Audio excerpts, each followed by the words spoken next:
Hey guys, it's Nick, and this video is actually not a Crossroads battle report, it's actually a Skaven battle report.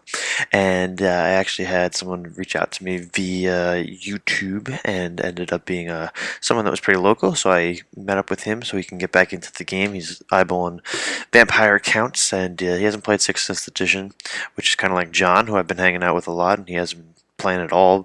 So I got some noobs back on the grind, so trying to get some people interested. So I took out Kyle's vampire counts, and he's going to play them, and I'm going to play a pretty simple Skaven list with just core. As you can see, 2 units of 50 slaves, 2 units of clan rats, a unit of storm vermin, a BSB, and a warlord on Bonebreaker, which is the only thing that really has some power here. And there's a freaking plague priest in the slave unit to the right. And then with the vampires, you can see we got some blood knights, we got some dogs, we got some grave guards, some ghouls, some zombies, some skeletons. We end up actually switching the deployment around to be a little bit more optimal, because this is a beginner game. My opponent is playing for the first time in a while, and I figured we'll keep it simple and fun, and make some mistakes, we'll change it. It's just to, get him back into it. So, and with that being said, this isn't really going to be a epic battle report, but it's still interesting, so I figured I'd share it. I'm going to take pictures of every game I play, whether it's 500 points or 5,000, so hope you guys enjoy. Also, this isn't really a good showcase for vampire counts, but at least it gets me back on the charts for Malorian's 12 armies in the year kind of campaign that he's doing. So, vampires get turn 1. The knights don't move up too far because they're frenzied, and he wants to, keep him at a distance until the right moment, because this is a non-Skaven shooting list, a non-shooting Skaven list with all core, essentially, so he doesn't have to rush up until he really needs to. He's got 2 casters, he has a vampire and a necro guy, so the vampire has a red fury and a couple things, so we like to make it interesting. And this is a shot of the magic phase. Curse of Years gets off onto the storm vermin and starts grinding them away, so I end up losing 4 guys, which isn't the end of the world. I go ahead and move into my turn and move everybody up, get them into a position to make some charges next turn. But you can see I actually lost a handful of storm vermin because I go ahead and cast some of my plague magic, completely forgetting that Curse of Years is a remains in place spell. So I'm going to be the noob in this game, I guess, and make terrible decisions. So a handful of guys die on that 5/6's second round of Curse of Years. So, oh well. And the next vampire turn, some magic gets off. I let it all through. He's got a ton of extra zombies. He has an extra 15 zombies at the end of that unit. But I let it all through so I can go ahead and dispel Curse of Years, because now it's on a 4+, and I don't feel like having all my Storm Vermin die at this point. They could just be a chaff unit. So I go ahead and make some charges in Skaven turn. Now that we're back, the Storm Vermin go ahead and into the ghouls.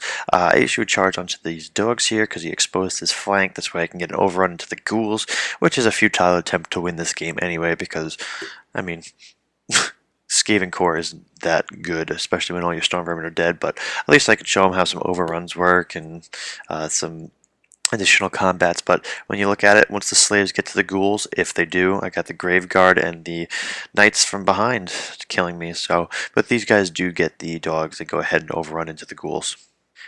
And then we go ahead back to vampires, and some charges are made with the knights and the grave guard. And he also goes ahead and sends the skeletons into the clan rat unit with the lord on Bonebreaker and the BSB.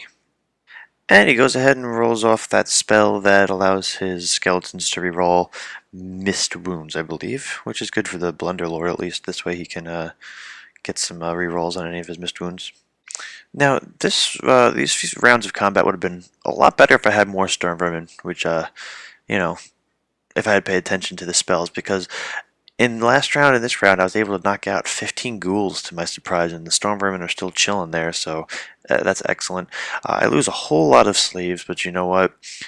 Yeah, I'm not getting the +3 for my ranks because I'm disrupted, but I'm still outranking my opponent, which ends up conferring steadfast to the slaves.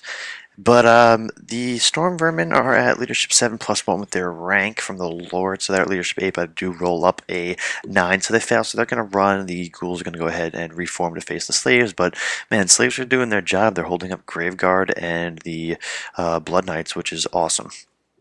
But my Storm Vermin, poor Storm Vermin, should have saved them. So off to the far left flank, we have Slaves grinding with Zombies, which is the ultimate grind fest in the game, I believe. But I go ahead and kill the Necro, which is awesome.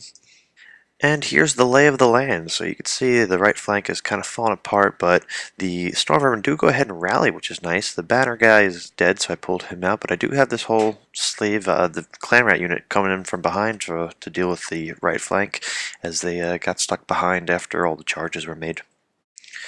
So more slaves get grinded down, but they're steadfast. Nope, they're not steadfast anymore, but they still end up not breaking, which is awesome. That's insane courage for you. Not so great on the skeleton unit, though.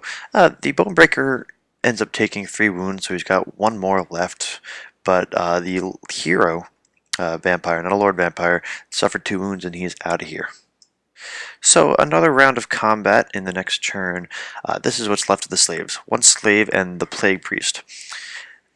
The Plague Priest ends up killing off the ghouls, which is nice, but the fact that there's 1 slave there is interesting because now I'm going to proceed to do D3 hits to those 3 units, which is pretty funny. So the Plague Priest, which I don't know if I did this correctly, but I'm pretty sure the Plague Priest isn't going to explode like the slaves. It only says when slaves break, so I'm assuming he's going to break regularly and flee normally. Either way, he gets run down, so it doesn't really matter, and I do 1 wound to the Graveguard from my rat going crazy. So, but they go ahead and crash into the Storm Vermin, so they're going to get slashed up pretty bad, and he's going to kill enough that I won't have Steadfast. In this fight, the Storm Vermin go ahead and actually do a wound and successfully kill a Blood Knight, but then I go ahead and get destroyed and break, and these guys run into the Clan Rats. So without any heroes or casters or generals, I forget how this works, the armies slowly start crumbling. The Graveguard actually do pretty good in the leadership tests, but the zombies and the skeletons begin to fall apart.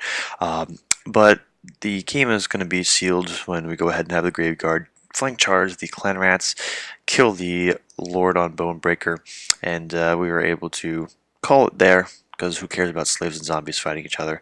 Blood Knights and Graveguard would take the game no matter what. So I hope you guys enjoyed this game. A little change of pace, something smaller, something more interesting. And the good news is you'll probably see some more vampire counts because this new guy that I met is pretty interested in taking them on and collecting them and playing with them. So now we've got another person to add to the mix of armies. So yeah, stay tuned, and Crossroads is up soon, I promise.